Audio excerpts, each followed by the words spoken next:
엄마, 저 정말 힘들었어요. 제 입에서 처음으로 그 단어가 나왔습니다. 엄마. 하지만 이 사람은 제 시어머니였습니다. 아니, 시어머니였던 사람. 그리고 이제는 제 친엄마. 30년 동안 엄마를 찾았어요. 엄마가 어디 있는지, 나를 왜 버렸는지, 나를 사랑했는지. 그게 너무 궁금했어요. 시어머니, 아니, 엄마가 떨리는 손으로 제 손을 잡았습니다. 사랑했어. 정말 사랑했어. 알아요. 이제는 알아요. 그런데 그게 더 아파요. 제 목소리가 떨렸습니다. 사랑했으면서도 저를 버렸다는 게. 그리고 30년 후에 며느리로 들어온 저를 또 괴롭혔다는 게. 미안해, 수진아. 나는 전 평생 버림받았어요. 엄마한테 버림받고 입양 가정한테도 외면받고 이제 겨우 가족이 생겼다 싶었더니 그런데 그 가족은 또 저를 미워했죠. 눈물이 멈추지 않았습니다. 30년 동안 꽁꽁 얼어있던 모든 감정이 터져 나왔습니다. 당신은 절 2번 버렸어요. 한 번은 갓난아기 때, 또 한 번은 며느리가 되었을 때. 2번 다요. 정희가 침대에서 일어나 무릎을 꿇었습니다. 미안해. 정말 미안해. 나는 자격이 없어. 내 엄마라고 할 자격이. 정말 이게 운명인가요? 평생 찾던 엄마가 나를 가장 미워하던 시어머니였다니. 아침 6시 저는 부엌에서 시어머니의 아침상을 차리고 있었습니다. 된장찌개가 보글보글 끓는 소리, 계란말이를 굽는 지글거리는 소리, 그리고 저만 들을 수 있는 또 하나의 소리, 제 심장이 두근거리는 소리까지. 시어머니가 곧 일어나실 시간이었으니까요. 오늘은 트집 잡히지 말아야 해. 김치간도 확인했고 밥도 정확히 한 공기 반 담았어. 혼자 중얼거리며 상을 점검했습니다. 수저는 오른쪽, 국그릇은 왼쪽, 반찬은 시어머니가 좋아하시는 순서대로. 매일 아침 되풀이되는 의식 같은 시간이었습니다. 수진아. 뒤에서 들리는 시어머니의 목소리에 제 등이 저절로 굳어졌습니다. 네, 어머니. 돌아서자 시어머니가 서 계셨습니다. 언제나처럼 단정한 옷차림에 한치의 흐트러짐도 없는 머리, 그리고 저를 바라보는 차갑고 날카로운 눈빛. 밥이 좀 질어 보이네. 어제도 그랬는데 오늘도 그래. 죄송합니다. 다시 지어 올릴게요. 시간 없어. 그냥 먹어야지. 우리 아들은 이런 밥 먹으면 속 불편해하는데. 시어머니는 상을 내려다보며 한숨을 쉬셨습니다. 제가 차린 아침상 구석구석을 훑는 시선이 마치 감정관처럼 느껴졌습니다. 저는 아무 말도 하지 못했습니다. 제가 5시에 일어나 정성껏 준비했다는 말도, 밥이 질지 않다는 변명도 입 밖으로 나오지 않았습니다. 정말이지 이 집에서 제 입은 사과하기 위해서만 존재하는 것 같았습니다. 거실에서 시아버지가 신문을 보고 계셨습니다. 저를 보시더니 조용히 미소 지으셨습니다. 수진이 고생이 많구나. 오늘도 일찍 일어났지? 아니에요, 아버님. 당연한 일인걸요. 우리 며느리 덕분에 아침마다 든든하게 먹는다. 고맙다. 시아버지의 따뜻한 말 한마디에 눈시울이 뜨거워졌습니다. 이 집에서 저를 사람 대접해주는 건 시아버지뿐이었으니까요. 하지만 시어머니는 그런 시아버지를 흘끗 보시더니 쌀쌀맞게 말씀하셨습니다. 당연한 걸 가지고 뭘 그렇게 칭찬해요. 며느리가 시부모 밥 차리는 게 어디 특별한 일인가요? 더군다나 고아 출신이면 더 열심히 해야죠. 친정 식구도 없는데 우리한테라도 잘 보여야지. 공기가 차갑게 식었습니다. 시아버지는 아무 말 없이 다시 신문으로 시선을 돌리셨고 저는 부엌으로 돌아와 설거지를 시작했습니다. 찬물에 손을 담그니 손끝이 시렸습니다. 하지만 이 정도 추위는 아무것도 아니었습니다. 진짜 추운 건 따로 있었으니까요. 시어머니의 눈빛, 시어머니의 말투, 시어머니가 저를 대하는 모든 순간들. 왜 나만 이렇게 미워하시는 걸까? 내가 뭘 잘못한 걸까? 고아로 태어난 게 내 잘못인가? 설거지하며 흐르는 물소리에 묻혀 혼잣말이 새어나왔습니다. 오전 10시 남편이 출근 준비를 하고 있었습니다. 저는 그의 넥타이를 메어드리며 조심스럽게 물었습니다. 여보, 어머니가 요즘 너무 저한테 심하신 것 같아요. 알아. 미안해. 내가 엄마한테 말씀드릴게. 말씀드린다고 달라질까요? 벌써 몇 번째예요. 민수는 제 손을 잡았습니다. 따뜻했지만 무기력한 손이었습니다. 조금만 참아줘. 엄마도 나이 드시면서 조금씩 부드러워지실 거야. 3년이 지났는데도 그대로예요. 아니, 오히려 더 심해지는 것 같아요. 내가 더 노력할게. 미안해. 남편은 미안하다는 말만 반복했습니다. 저는 더 이상 아무 말도 하지 않았습니다. 말해봤자 달라지는 건 없으니까요. 현관문이 닫히는 소리를 들으며 저는 또다시 혼자가 되었습니다. 시어머니의 방문을 노크했습니다.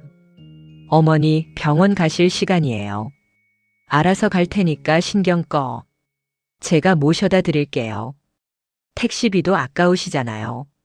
문이 열리고 시어머니가 나오셨습니다. 저를 스쳐 지나가며 차갑게 한마디 던지셨습니다. 친정 부모도 없는 주제에 시어머니 챙기는 건 잘하네. 뭐 우리한테 잘 보여야 이 집에 있을 수 있으니까 당연하겠지. 가슴이 철렁 내려앉았습니다.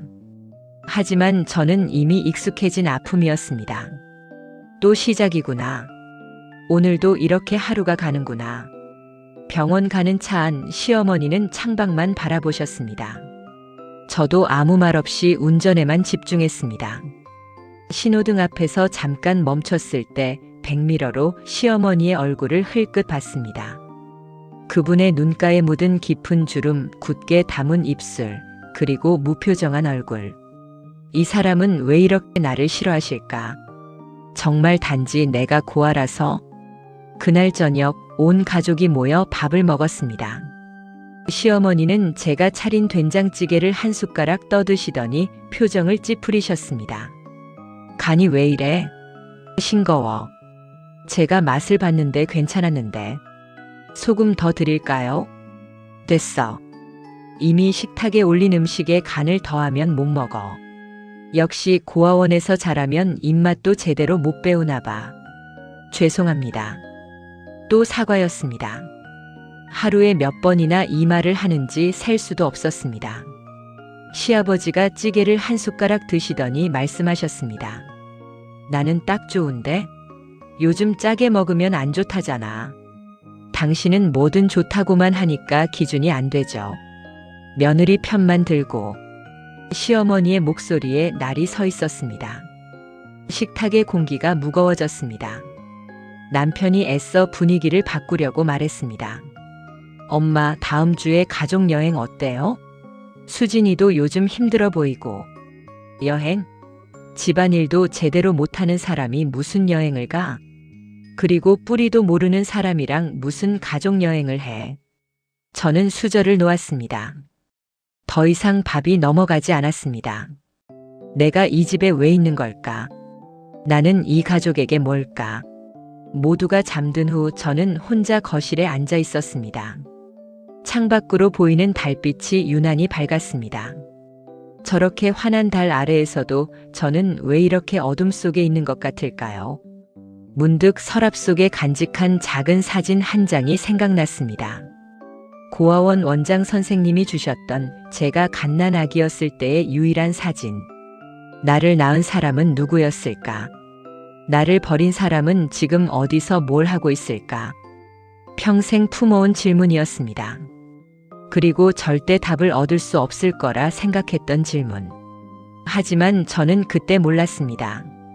그 답이 이렇게 가까이에 있다는 것을.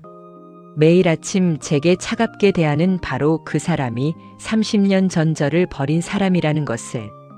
진실은 항상 가장 가까운 곳에 숨어 있는 법이니까요. 추석 명절이 다가왔습니다. 다른 며느리들에게는 큰 명절이 부담스러운 시간이겠지만 저에게는 조금 달랐습니다. 차라리 바쁘게 움직이는 게 나았습니다. 가만히 있으면 시어머니의 차가운 시선과 마주쳐야 했으니까요. 새벽 4시부터 일어나 장을 봤습니다. 제사상에 올릴 재료들, 명절 음식 재료들. 시어머니가 까다롭게 고르시는 것들을 하나하나 기억하며 골랐습니다. 배는 나주배로, 대추는 경산대추로, 밤은 공주밤으로.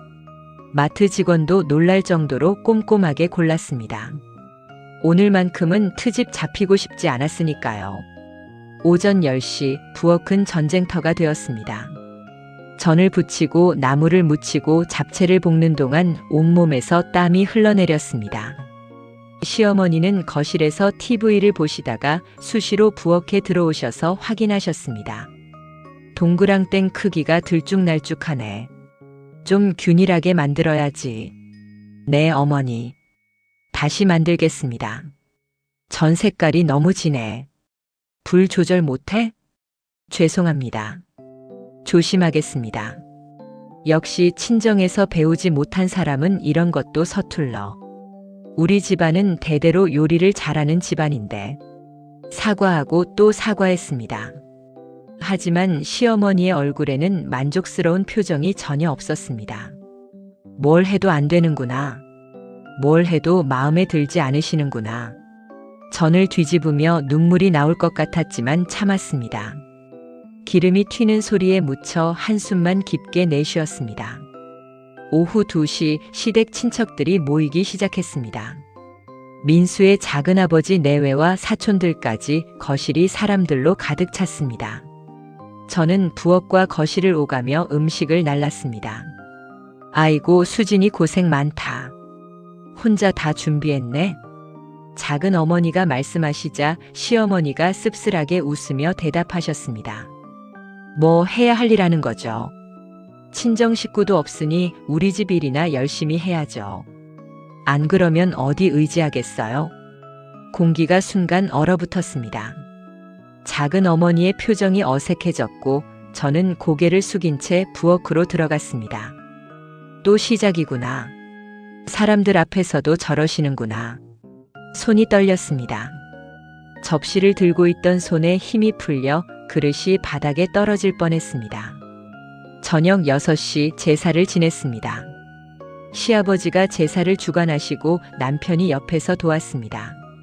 저는 부엌에서 음식을 나르며 제사상을 완성했습니다. 제사가 끝나고 음복을 할 때였습니다. 시어머니가 제사상을 보시더니 갑자기 얼굴이 굳어지셨습니다.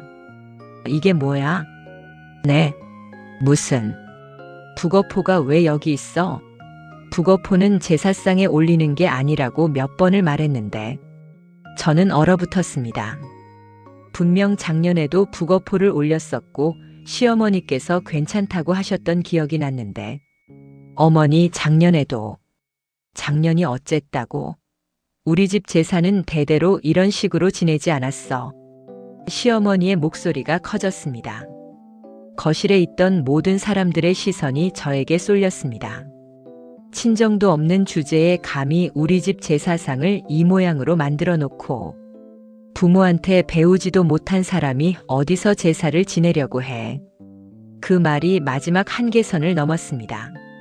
저는 그 자리에 주저앉고 싶었습니다.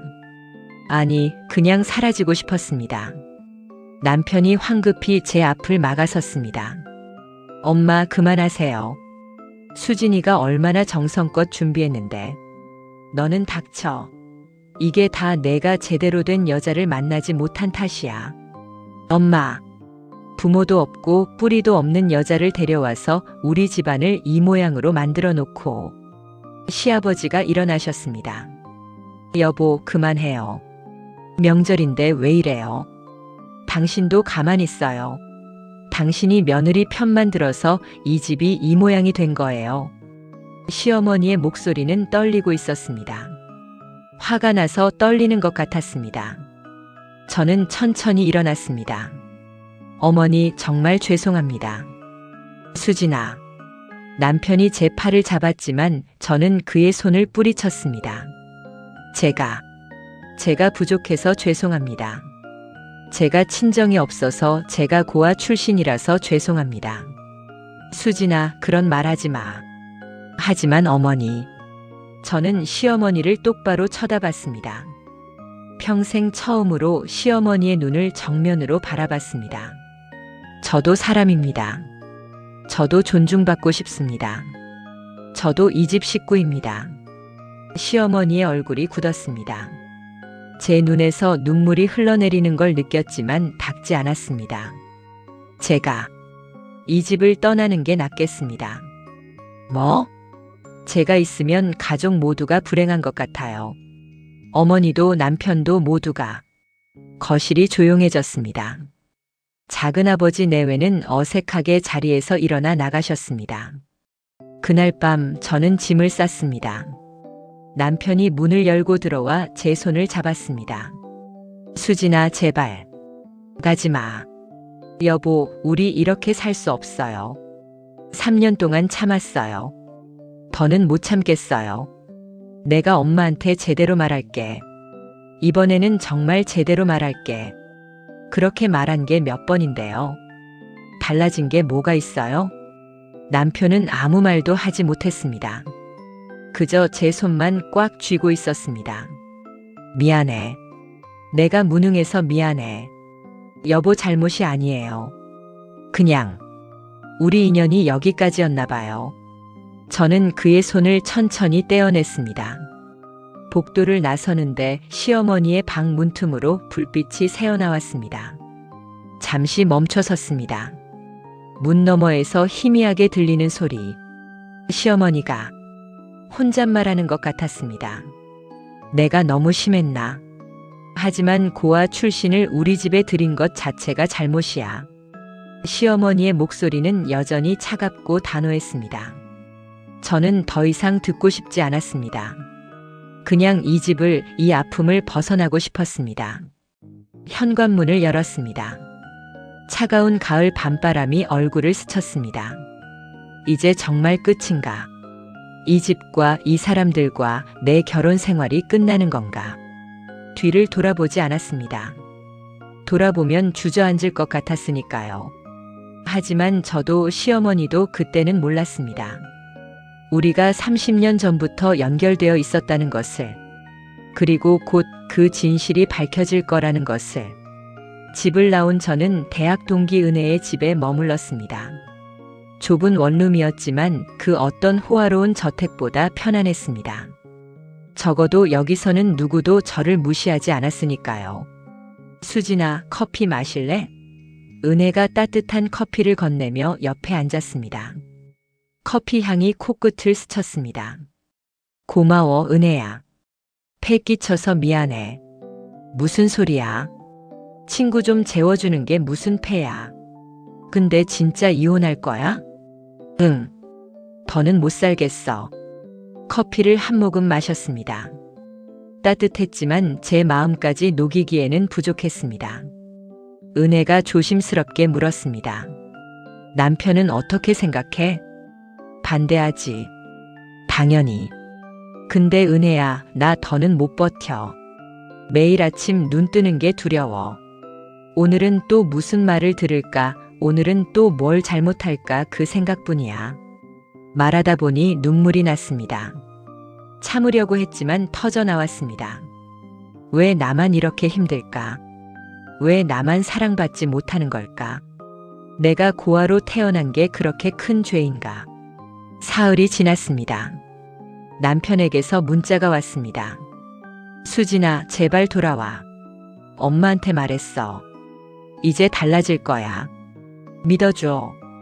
또 같은 말이었습니다. 하지만 더는 믿을 수 없었습니다.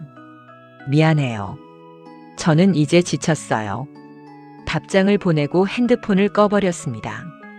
은혜가 출근한 후 혼자 남은 방 안에서 창밖을 바라봤습니다. 사람들이 바쁘게 오가는 거리, 평범한 일상을 사는 사람들. 나도 저렇게 평범하게 살고 싶었는데. 고아원에서 자랄 때부터 꿈꿨던 평범한 가정.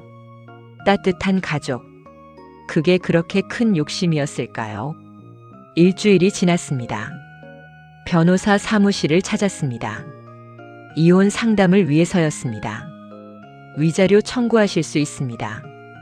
시어머니의 지속적인 인격 모독이 이혼 사유가 됩니다. 위자료는 필요 없어요.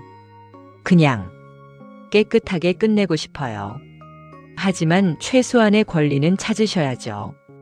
변호사가 안타까운 표정으로 말했지만 저는 고개를 저었습니다. 돈이 필요한 게 아니야. 나는 그냥 자유가 필요해. 이 아픔에서 벗어나고 싶어. 그날 밤 시아버지에게서 전화가 왔습니다. 수진이 나다. 아버님, 집에 돌아오지 않겠니? 아버지가 부탁한다. 시아버지의 목소리는 평소와 달리 떨리고 있었습니다. 아버님 죄송해요. 저는 이미 결심했어요. 아들이 많이 힘들어한다. 밥도 제대로 안 먹고. 남편은 제 편을 제대로 들어준 적이 없어요. 어머니 앞에서는 한없이 작아지는 사람이에요. 그래도 너를 사랑하잖니. 사랑만으로는 부족해요, 아버님. 저는 존중받고 싶었어요. 가족으로 인정받고 싶었어요. 긴 침묵이 흘렀습니다. 미안하다, 수진아. 내가 너를 제대로 보호해주지 못했구나. 아버님 잘못이 아니에요. 그냥 제 운명이었나 봐요. 전화를 끊고 나서 한참을 울었습니다. 시아버지만은 저를 따뜻하게 대해주셨는데 그분과도 이제 남이 되는구나. 열흘째 되던 날 은혜가 퇴근하며 조심스럽게 말했습니다. 수진아, 너 시어머니 좀 이상하지 않아? 뭐가? 며느리를 그렇게 미워할 이유가 뭔가 싶어서. 고아라서 싫으신 거겠지. 그것만으로 저렇게 증오할까? 뭔가 더 깊은 이유가 있을 것 같은데. 은혜의 말에 잠시 생각했지만 곧 고개를 저었습니다. 모르겠어. 그냥 내가 마음에 안 드시는 거겠지. 이튿날 남편이 직접 찾아왔습니다. 문을 열자 초췌한 모습의 남편이 서 있었습니다. 수염도 깎지 않은 채 눈에는 핏발이 서 있었습니다. 수진아, 왜 왔어요? 제발 돌아와. 나 너 없이 못 살아. 정말 못 살겠어. 저도 그 집에서는 못 살아요. 엄마한테 제대로 말했어. 이제 정말 달라질 거야. 엄마도 많이 반성하셨어. 몇 번째 들어요, 그 말. 남편이 무릎을 꿇었습니다. 복도 한가운데에서 사람들이 지나다니는 곳에서. 제발. 내가 잘못했어. 내가 너를 제대로 지켜주지 못했어. 앞으로는 달라질게. 무슨 일이 있어도 내 편에 설게. 일어나요. 수진아. 일어나라니까요. 제 목소리가 떨렸습니다. 사랑하는 사람이 무릎 꿇는 모습을 보는 건 고통스러웠습니다. 여보, 우리 서로를 너무 많이 아프게 했어요. 이제 그만 놓아줘요. 남편이 돌아간 후 저는 오랜만에 제 작은 가방을 열었습니다. 그 안에는 고아원 원장 선생님이 주신 작은 사진 한 장이 들어 있었습니다. 갓난아기였던 저의 모습. 나를 낳은 사람은 누구였을까? 왜 나를 버렸을까? 평생의 질문이었습니다. 답을 얻을 수 없는 질문. 사진 속 아기는 분홍색 베네 저고리를 입고 있었고 왼쪽 볼에 작은 점이 있었습니다. 이 아기가 자라서 나처럼 힘들게 살 줄 알았을까? 나를 버린 사람은 지금 어디서 뭘 하고 있을까? 하지만 저는 몰랐습니다. 그 사람이 지금 병원 침대에 누워 며느리 때문에 스트레스를 받고 있다는 것을. 그리고 곧 운명의 장난이 모든 걸 바꿔놓을 거라는 것을. 2주일째 저는 새 직장을 알아보기 시작했습니다. 결혼 전 다니던 회사에 복직 문의를 했고 다행히 자리가 있다는 답변을 받았습니다. 적어도 경제적으로는 독립할 수 있겠다는 안도감이 들었습니다. 그런데 그날 오후 예상치 못한 소식이 들려왔습니다. 남편에게서 급한 전화가 왔습니다. 수진아, 엄마가 쓰러지셨어. 네. 병원에 계셔. 스트레스성 쇼크래. 너가 나간 후로 계속 안 좋으셨거든. 마음이 복잡했습니다. 저를 그렇게 괴롭혔던 사람인데 왜인지 가슴이 불편했습니다. 제가 가야 하나요? 아니, 괜찮아. 그냥 알려만 줄게. 미안해. 전화를 끊고 나서 한참을 멍하니 앉아 있었습니다. 내가 왜 마음이 쓰이는 거지?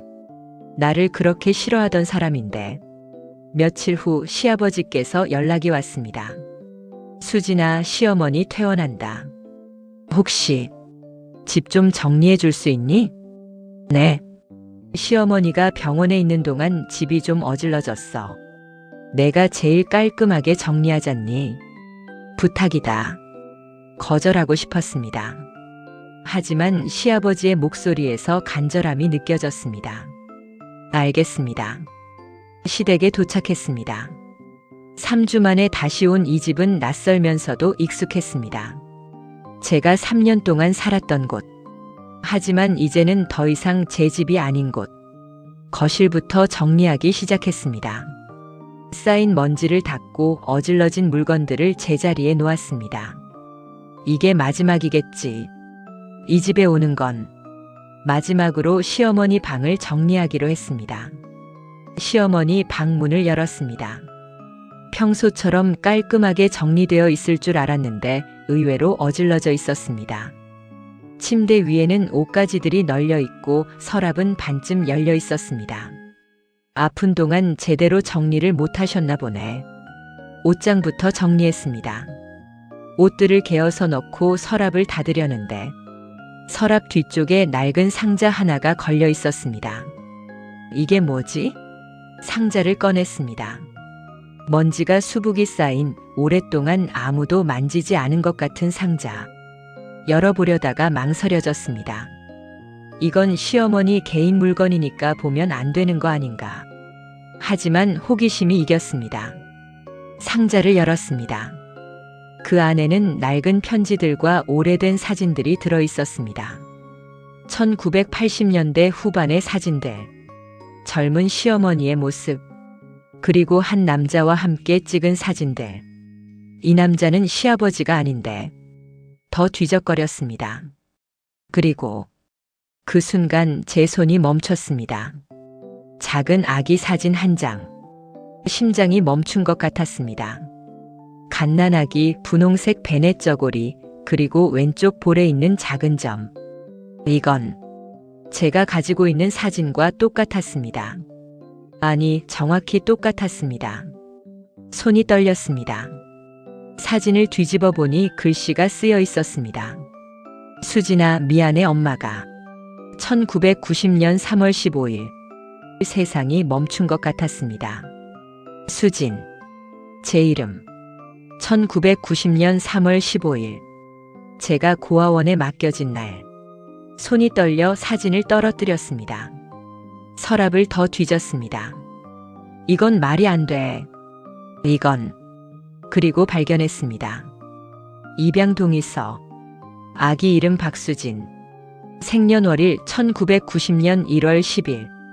입양 보낸 날 1990년 3월 15일. 고아원명 해맑은 고아원. 저는 그 자리에 주저앉았습니다.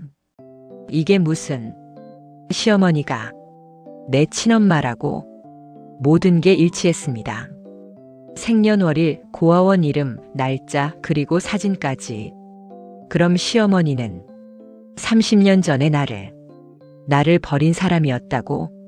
숨을 쉴 수가 없었습니다. 바로 그때 현관문이 열리는 소리가 들렸습니다. 수진아, 있니? 시어머니의 목소리였습니다. 퇴원하고 돌아온 것이었습니다. 저는 황급히 일어나려고 했지만 다리에 힘이 없었습니다. 시어머니가 방문을 열었습니다. 그리고 제 손에 들린 입양 동의서를 봤습니다. 얼굴이 새하얗게 질렸습니다. 그게 두 사람은 그렇게 서로를 바라봤습니다. 며느리와 시어머니로서가 아니라 처음으로 진실과 마주한 두 여자로서. 침묵이 흘렀습니다. 긴, 무거운, 질식할 것 같은 침묵. 시어머니는 문 앞에서 꼼짝도 하지 못했고 저는 바닥에 주저앉은 채 입양 동의서를 붙잡고 있었습니다. 어머니. 제 목소리가 떨렸습니다. 이게 뭐예요? 시어머니는 대답하지 못했습니다. 그저 벽에 기대 서서 온몸을 떨고 있었습니다. 이야기. 박수진이. 제가 맞나요? 여전히 대답이 없었습니다. 저는 일어났습니다. 다리가 떨렸지만 억지로 힘을 주어 일어섰습니다. 어머니, 대답해 주세요. 몰랐어. 시어머니가 입을 열었습니다. 목소리는 거의 들리지 않을 정도로 작았습니다. 나도 몰랐어. 뭘 몰랐다는 거예요? 내가 내 딸인 줄 몰랐어. 시어머니가 주저앉았습니다. 35년 전 나는 20살이었어. 시어머니의 목소리는 떨리고 있었습니다. 대학교 1학년. 한 남자를 만났어. 사랑한다고 했지. 하지만 내가 임신했다고 말하자마자 그 사람은 사라졌어. 부모님한테 쫓겨났어. 언니 집에 몸을 숨기고 혼자 딸을 낳았어. 1990년 1월 10일. 제 생일이었습니다. 2달 동안 혼자 키웠어. 하지만 난 20살이었어. 돈도 없고 집도 없고. 시어머니가 얼굴을 손으로 가렸습니다. 그래서 고아원에 보냈어. 더 나은 부모를 만나길 바라면서. 해맑은 고아원에. 3월 15일에 모든 게 맞았습니다. 그런데 내가 30년 후에 내 아들 민수를 만나서 며느리로 들어온 줄은 몰랐어. 정말 몰랐어요? 정말요? 제 목소리가 커졌습니다. 생년월일 안 봤어요? 제가 고아원 출신이라는 거 알았잖아요. 몰랐어. 정말 몰랐어. 민수가 내 생년월일을 말했을 때도 그냥 우연이라고 생각했어. 우연이요? 생년월일도 같고 고아원 출신이라는 것도 알면서 우연이라고요? 고아원 이름은 몰랐어. 민수가 자세히 말해주지 않았고 나도 확인할 용기가 없었어. 시어머니가 울기 시작했습니다. 그리고 내가 고아 출신이라는 걸 알았을 때 난 화가 났어. 왜요? 내가 버린 딸이 행복하게 잘 살고 있을 거라고 믿고 싶었는데 고아원에서 자랐다는 걸 알았을 때 내 죄책감이 너무 커서 그래서 저를 괴롭힌 거예요. 제 목소리는 차가웠습니다. 죄책감 때문에요? 본인이 죄책감을 느끼니까 저를 더 괴롭힌 거예요? 아니야. 그게 아니라 나는 정말 내가 내 딸인 줄 몰랐어. 단지 내가 고아라는 게 마음에 안 들어서. 그럼 알았으면 어쨌을 거예요? 알았으면 저를 잘해줬을 거예요? 시어머니는 대답하지 못했습니다.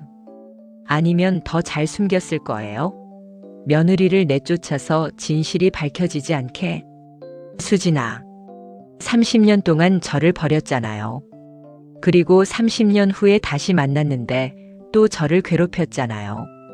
어머니는 저를 2번 버린 거예요.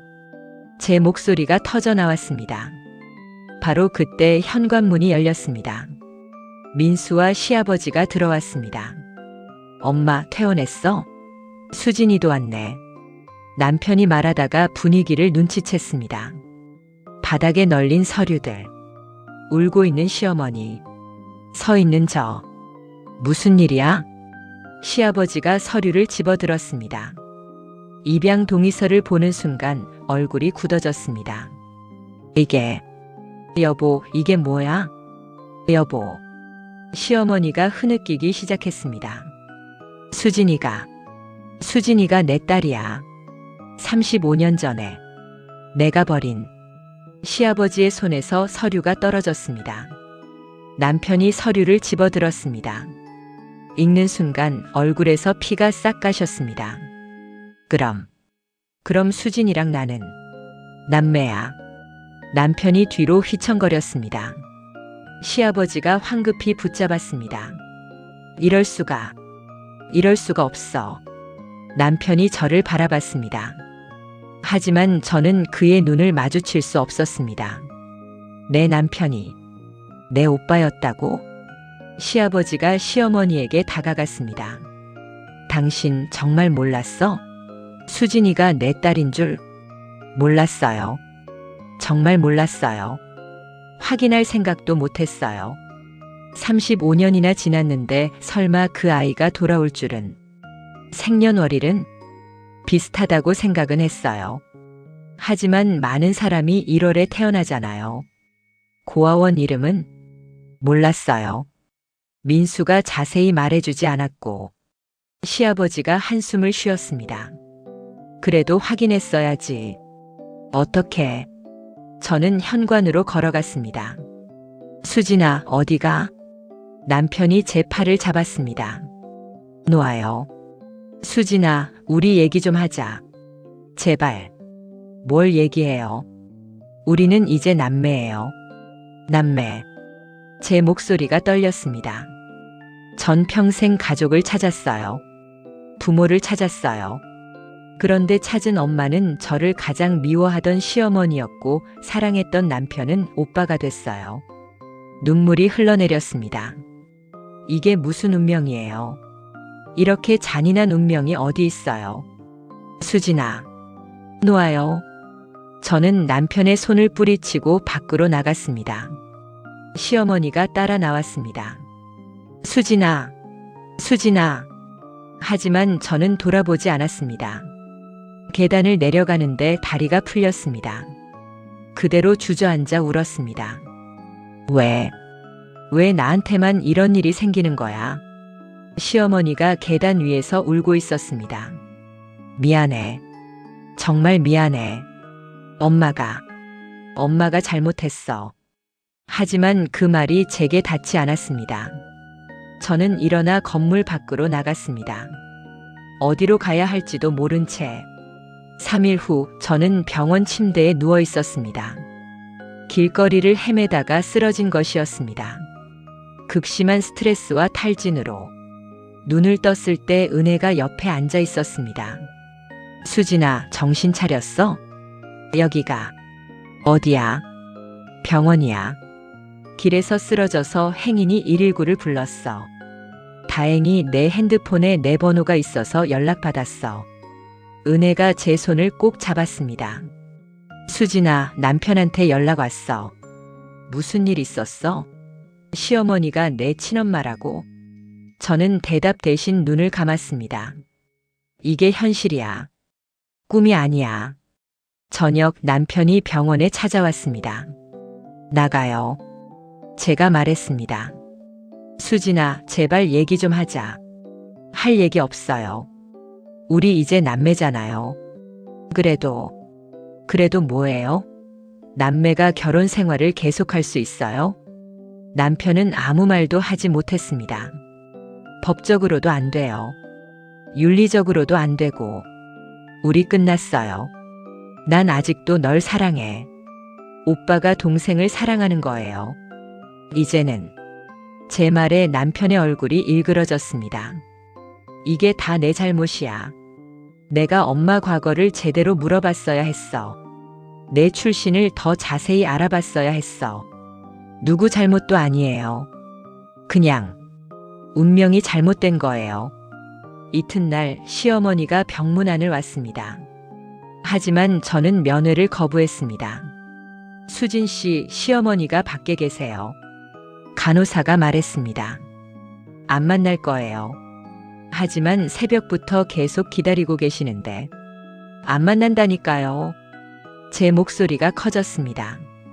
간호사가 놀라 나갔습니다. 복도에서 시어머니의 목소리가 들렸습니다. 제발 한 번만, 얼굴만 보게 해줘. 하지만 저는 이불을 뒤집어 썼습니다. 보고 싶지 않아. 그 사람 얼굴 보고 싶지 않아. 일주일 후 퇴원했습니다. 은혜의 집이 아니라 월세 원룸을 하나 얻었습니다. 이제 정말로 혼자 살기로 한 것입니다. 변호사와 만나 이혼 서류를 준비했습니다. 특수한 케이스네요. 남매 간 혼인 무효 청구. 빨리 처리해 주세요. 하지만 이런 경우 언론에 알려지면 상관없어요. 그냥 빨리 끝내고 싶어요. 변호사가 고개를 끄덕였습니다.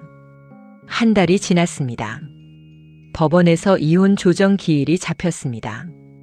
법정에 들어서자 시어머니와 남편, 시아버지가 앉아 있었습니다. 시어머니는 제 모습을 보자마자 일어났습니다. 하지만 저는 눈길도 주지 않았습니다. 자, 양측 다 모이셨네요. 조정위원이 말했습니다. 이 케이스는 매우 특수합니다. 남매 간 혼인으로 밝혀진 경우죠. 법적으로 혼인은 무효이며 즉시 혼인 관계가 해소됩니다. 남편이 고개를 떨구었습니다. 위자료나 재산 분할은 어떻게 하실 건가요? 전 아무것도 필요 없어요. 제가 말했습니다. 그냥 깨끗하게 끝내고 싶어요. 조정이 끝나고 밖으로 나왔습니다. 시어머니가 저를 따라왔습니다. 수진아, 제발 한 번만 얘기하자.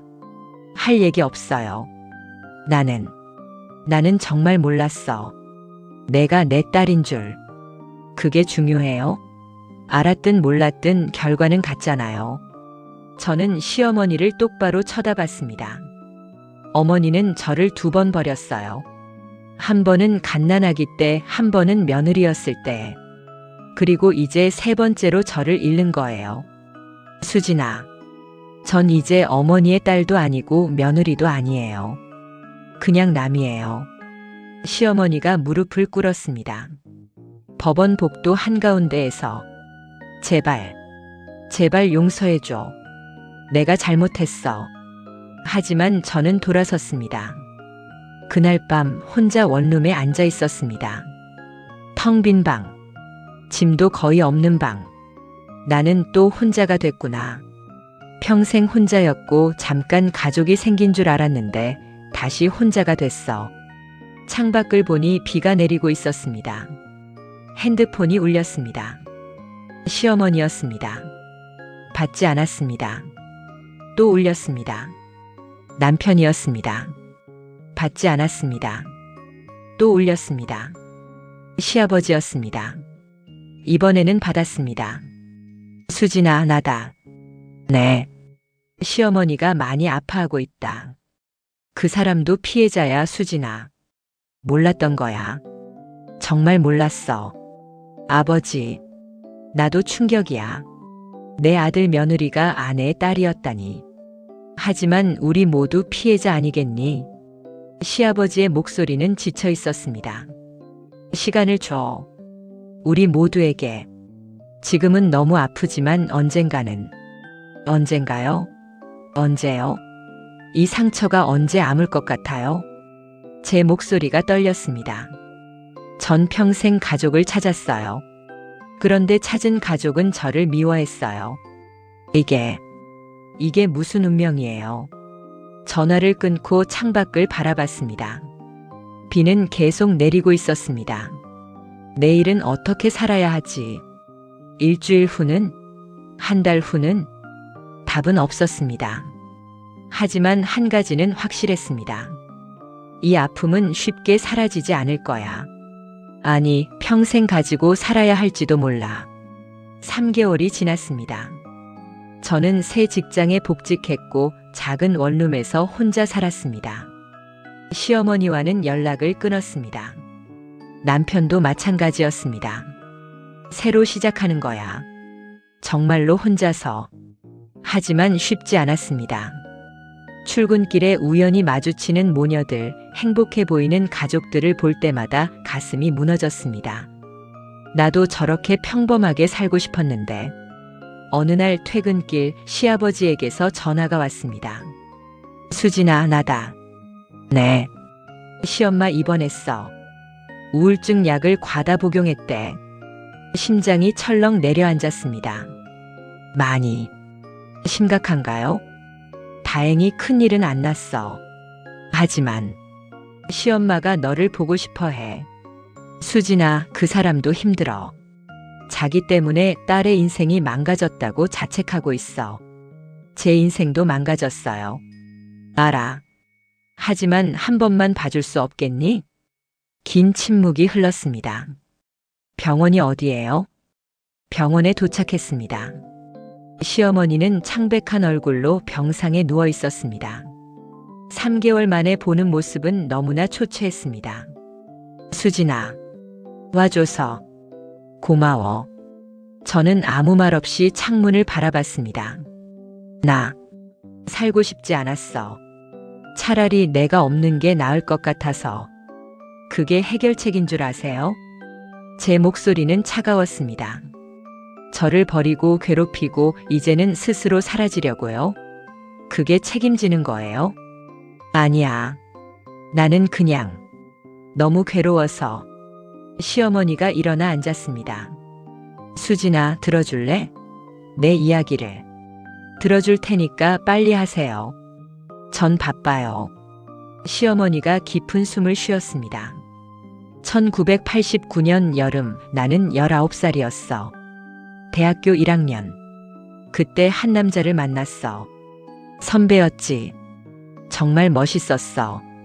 시어머니의 목소리는 먼 과거를 떠도는 것 같았습니다. 우리는 사랑했어. 아니, 적어도 나는 사랑한다고 믿었어. 6개월 후 임신을 알았을 때 정말 행복했어. 그 사람도 좋아할 거라고 생각했지. 하지만 그 사람은 지워라고 했어. 그리고 사라졌어. 전화도 받지 않고 학교도 그만뒀어. 부모님한테 말했더니 집에서 쫓겨났어. 집안 망신시킨다고. 언니 정숙만 나를 도와줬어. 시어머니의 눈에서 눈물이 흘렀습니다. 언니 집 작은 방에서 몸을 숨기고 너를 낳았어. 1990년 1월 10일. 혼자서. 진통이 너무 심해서 죽는 줄 알았어. 하지만 내가 태어나는 순간, 너를 처음 안았을 때 세상에서 가장 행복했어. 시어머니가 천장을 올려다봤습니다. 너는 정말 예뻤어. 작고 분홍빛 얼굴에 왼쪽 볼에 작은 점이 있었지. 내 손가락을 잡았을 때 느낌을 지금도 잊을 수가 없어. 2달 동안 혼자 너를 키웠어. 밤마다 울어대는 너를 안고 분유를 먹이고 기저귀를 갈면서. 하지만 수진아. 시어머니가 저를 바라봤습니다. 나는 20살이었어.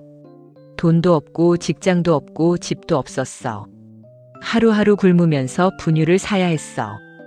어느 날 너를 안고 거울을 봤어. 뼈만 남은 내 얼굴과 점점 말라가는 내 모습. 그때 깨달았어. 이렇게 가다가는 우리 둘 다 죽겠구나. 시어머니가 흐느끼기 시작했습니다. 그래서 결정했어. 너를 더 나은 부모에게 보내기로. 고아원에 데려다 주면 좋은 가정에 입양될 거라고 믿었어. 3월 15일 해맑은 고아원에 너를 데려갔어. 너를 내려놓는 순간 내 심장이 찢어지는 것 같았어. 시어머니가 제 손을 잡으려 했지만 저는 피했습니다.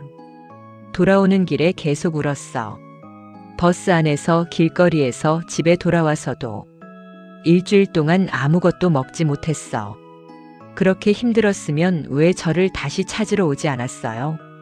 제가 물었습니다. 무서웠어. 내가 행복하게 사는 걸 보면 내 결정이 옳았다는 걸 확인하게 될 테고, 내가 불행하게 사는 걸 보면 내가 견딜 수 없을 것 같아서. 그래서 도망친 거네요. 비겁하게. 맞아. 나는 비겁했어. 시어머니가 침대에서 내려와 제 앞에 무릎을 꿇었습니다. 수진아, 나는 내가 좋은 가정에 입양돼서 행복하게 살고 있을 거라고 믿었어. 35년 동안 그렇게 믿으며 살았어. 하지만 전 고아원에서 자랐어요. 입양도 못 가고. 알아. 이제 알아. 그게 얼마나 큰 죄인지. 그래서요. 이제 와서 사과하면 다 용서되는 거예요? 제 목소리가 떨렸습니다. 전 평생 버림받았어요. 엄마한테 버림받고 아무도 저를 입양하지 않았어요. 왜인지 아세요? 전 고아원에서 혼자 구석에 앉아 있기만 했대요. 다른 아이들은 웃고 떠들고 애교도 부리는데 전 그냥 조용히 있기만 했대요. 왜 그랬는지 아세요? 눈물이 흘러내렸습니다. 엄마를 기다렸거든요. 언젠가 엄마가 저를 데리러 올 거라고 믿었어요.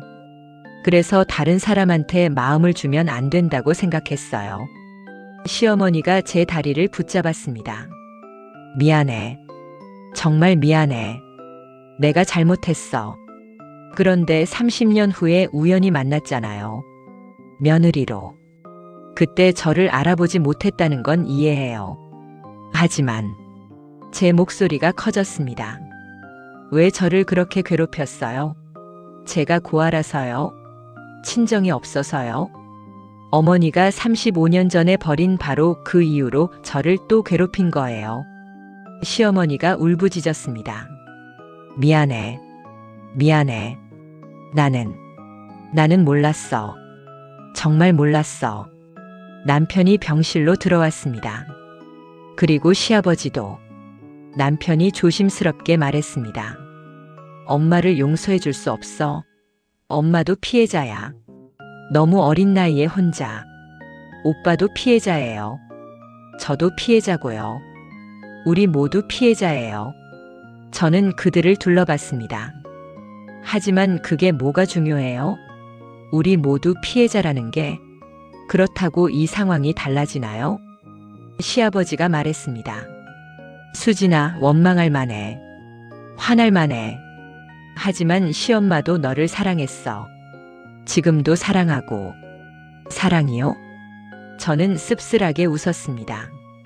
사랑하는 사람을 2번 버리나요? 사랑하는 사람을 괴롭히나요? 시어머니가 일어났습니다. 맞아. 나는 최악의 엄마야. 용서받을 자격도 없어.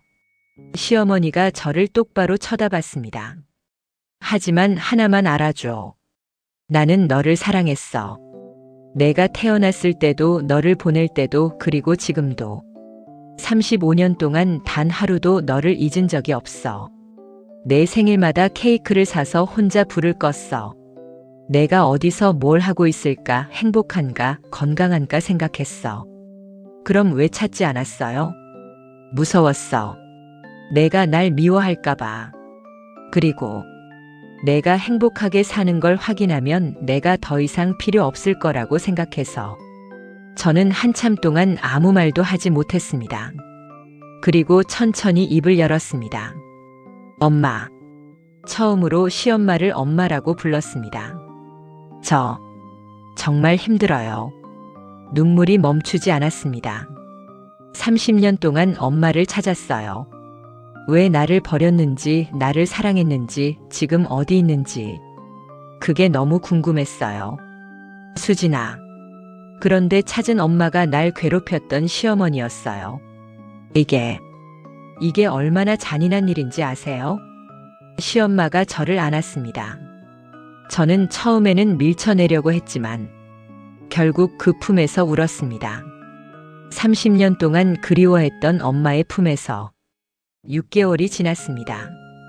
저는 여전히 혼자 살고 있었지만 이제는 일주일에 한 번씩 시어머니를 만났습니다. 카페에서, 공원에서, 때로는 시어머니의 집에서. 처음에는 어색했습니다. 무슨 말을 해야 할지, 어떻게 대해야 할지 몰랐습니다. 하지만 시간이 지나며 조금씩 익숙해졌습니다. 어느 가을 오후 시어머니와 함께 공원을 걸었습니다. 낙엽이 바스락거리는 소리, 아이들이 뛰노는 소리, 평화로운 일상의 소리들.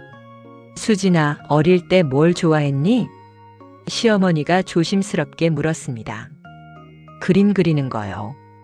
고아원에서 혼자 있을 때 자주 그렸어요. 무슨 그림을? 가족이요. 엄마, 아빠, 나. 셋이서 손잡고 있는 그림. 시어머니의 발걸음이 멈췄습니다. 그 그림. 아직 가지고 있니? 아니요. 다 버렸어요. 현실이 아니니까. 미안해. 이제 그만하세요, 엄마. 또 사과하시네요. 저는 벤치에 앉았습니다. 시어머니도 옆에 앉았습니다. 엄마. 응? 아직도 어색해요. 엄마라고 부르는 게. 나도 그래. 내가 내 딸이라는 게. 시간이 지나면 나아질까요? 모르겠어. 하지만 노력하고 있잖아. 우리 시어머니가 제 손을 잡았습니다. 이번에는 피하지 않았습니다. 수진아, 나 한 가지 물어봐도 돼? 뭐요? 너 나를 용서한 거니? 저는 한참 생각했습니다. 모르겠어요. 완전히 용서했다고는 할 수 없어요. 아직도 아파요. 아직도 화가 나요. 그렇지. 하지만 저는 시어머니를 바라봤습니다. 노력하고 있어요. 이해하려고. 엄마도 피해자였다는 걸. 시어머니가 눈물을 흘렸습니다. 고마워. 그것만으로도 충분해. 저녁 시어머니의 집에서 가족 모임이 있었습니다. 민수도 왔습니다. 이제는 오빠로서 마주하는 게 조금은 자연스러워졌습니다. 요즘 어때? 그럭저럭. 오빤? 나도 그럭저럭. 적응 중이야. 새로 만나는 사람 있어? 아직은. 넌? 나도 아직. 서로 웃었습니다. 어색하지만 따뜻한 웃음이었습니다. 식사를 하며 시아버지, 아니, 이제는 새아버지라고 불러야 할 철호 아저씨가 말씀하셨습니다. 우리 가족 사진 찍자. 제대로 된 가족 사진. 사진이요? 응. 수진이 어릴 때 못 찍었으니까 지금이라도. 엄마가 고개를 끄덕였습니다. 좋은 생각이에요. 사진을 찍었습니다. 엄마, 철호 아저씨, 민수, 그리고 저. 처음으로 진짜 가족 사진을 찍는 순간이었습니다. 카메라 플래시가 터지고 사진이 인화되어 나왔습니다. 사진 속 우리는 어색하게 웃고 있었습니다. 완벽하지 않은 하지만 진심이 담긴 미소들. 이쁘다. 엄마가 사진을 쓰다듬으며 말했습니다. 35년 늦었지만 이제라도 찍게 돼서 다행이야. 밤 집으로 돌아가는 길에 민수가 배웅했습니다. 우리 이렇게 조금씩 나아질 수 있을까? 그래야지. 안 그러면 너무 아깝잖아. 뭐가? 우리 3년 사랑했던 시간들. 그게 다 헛된 게 되잖아. 민수가 고개를 끄덕였습니다. 맞아. 그 시간들도 소중했어. 응. 이제는 다른 형태의 사랑이지만 오빠와 동생의 사랑? 그래. 나쁘지 않잖아. 둘 다 웃었습니다. 집에 도착해 침대에 누웠습니다. 천장을 보며 생각했습니다. 많은 게 변했어. 남편은 오빠가 됐고 시어머니는 엄마가 됐고 가슴이 아팠습니다. 여전히 완전히 괜찮아진 건 아니야. 아직도 화가 나고 슬프고 억울해. 하지만 동시에 느껴졌습니다. 그래도 이제 혼자는 아니구나. 핸드폰에서 알림이 울렸습니다. 엄마에게서 온 문자였습니다. 오늘 고마웠어. 와줘서. 천천히 가자 우리. 서두르지 말고. 저는 한참을 그 문자를 보다가 답장을 보냈습니다. 네 엄마. 천천히 갈게요. 엄마라고 쓰는 게 아직도 어색했지만 조금씩 익숙해질 거라고 믿었습니다. 창밖을 보니 별이 빛나고 있었습니다. 35년 동안 찾던 엄마를 찾았어. 하지만 찾는 과정은 너무 아팠어. 눈물이 흘러내렸습니다. 하지만 이번엔 슬픔만이 아니었습니다. 이제 시작이야. 진짜 엄마와 딸로 다시 만나는 시작. 쉽지 않을 거였습니다. 상처는 깊었고 시간은 많이 필요했습니다. 하지만 포기하지 않을 거야. 우리 둘 다. 그렇게 다짐하며 눈을 감았습니다. 엄마와 저는 이제 한 달에 2~3번 만났습니다. 같이 밥을 먹고 차를 마시고 산책을 했습니다. 어색함은 여전했지만 예전보다는 훨씬 나았습니다. 어느 날 엄마가 작은 상자를 건넸습니다. 이게 뭐예요? 열어봐. 상자 안에는 작은 목걸이가 들어 있었습니다. 하트 모양의 펜던트. 이건 내가 태어났을 때 내가 산 거야. 크면 주려고 했는데 35년이 지나버렸네. 목걸이를 꺼내보니 펜던트 뒷면에 글씨가 새겨져 있었습니다. 수진이에게 사랑하는 엄마가. 가슴이 뭉클했습니다. 엄마, 받아줄래? 저는 고개를 끄덕였습니다. 엄마가 직접 목걸이를 채워주었습니다. 그 순간 35년의 시간이 조금은 좁혀지는 것 같았습니다. 저는 새 아파트로 이사했습니다. 엄마 집에서 걸어서 10분 거리였습니다. 가까우면 자주 볼 수 있잖아. 엄마가 이사를 도와주러 왔습니다. 민수도 철호 아저씨도 짐을 풀며 웃고 떠드는 소리가 집안을 가득 채웠습니다. 이게 가족이구나. 완벽하지 않았습니다. 여전히 어색한 순간들이 있었고 아픈 기억들이 떠오를 때도 있었습니다. 하지만 괜찮았습니다. 완벽한 가족은 없으니까. 중요한 건 함께 노력하는 거니까. 저녁 모두가 돌아가고 혼자 남았습니다. 새집 베란다에 서서 야경을 바라봤습니다. 35년 만에 찾은 엄마. 35년 만에 생긴 가족. 쉬운 길은 아니었습니다. 앞으로도 쉽지 않을 거였습니다. 하지만 포기하지 않을 거야. 우리는 조금씩 나아지고 있으니까. 핸드폰이 울렸습니다. 엄마였습니다. 수진아, 잘 들어갔니? 네, 엄마. 내일 점심 같이 먹을래? 내가 좋아하는 파스타집. 좋아요. 그럼 내일 봐. 사랑해. 저도요, 엄마. 전화를 끊고 목걸이를 만졌습니다. 엄마가 준 그 목걸이. 사랑한다는 말, 이제 조금씩 할 수 있게 됐어. 완전히 치유된 건 아니었습니다. 상처는 여전히 있었고 때로는 아팠습니다.